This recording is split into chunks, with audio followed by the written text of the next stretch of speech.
নমস্কার বন্ধুরা, ননি রান্নাঘরে সবাইকে স্বাগত জানাই। আবার একটা রেসিপি নিয়ে চলে এসেছি। আজ বানাতে চলেছি বাসন্তী পোলাও।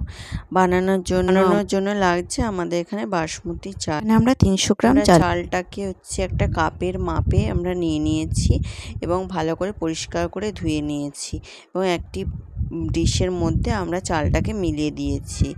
দেখুন এইভাবে গ্যাসে একটা ছোট্ট প্যান বসিয়ে দিয়েছি, ওর মধ্যে 1 চামচ সাদা তেল আর খানিকটা ঘি দিয়ে দিয়েছি। এখানে আমাদের ঘিটা গরম হয়ে গেছে, আমরা বন্ধ করে দেবো। ওর মধ্যে 2 চামচ হলুদ গুঁড়ো দিয়ে দিয়েছি। ঘিয়ের মিশ্রণটা আমরা ভালো করে চালের সাথে মিশিয়ে নেব।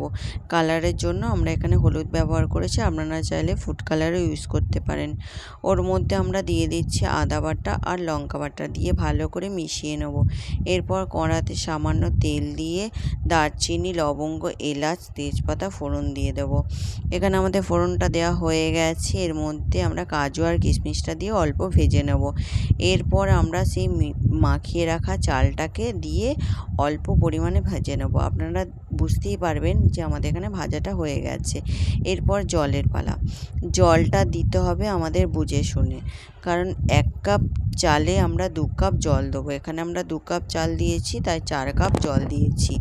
এরপর চেরা কাঁচা লঙ্কা ফোড়ন দিয়ে সামান্য লবণ দিয়ে ঢাকা দিয়ে রেখে দেবো কিছুক্ষণের জন্য। অনেকক্ষণ পর আমরা ঢাকনাটা খুলে স্বাদ মতো চিনি দিয়ে দেবো। এখানে আমাদের চিনিটা দেওয়া হয়ে গেছে। এবার খানিকক্ষণ চাপা দিয়ে দেবো। আমাদের রেডি হয়ে গেছে বাসন্তী পোলাও। আমরা একটা ছোট্ট বাটিতে সাজিয়ে নিচ্ছি। দেখুন এইভাবে আপনারা সাজাবেন। কষা হোক, আলুর দমের সাথেও এই রেসিপিটা খুব ভালো যায়।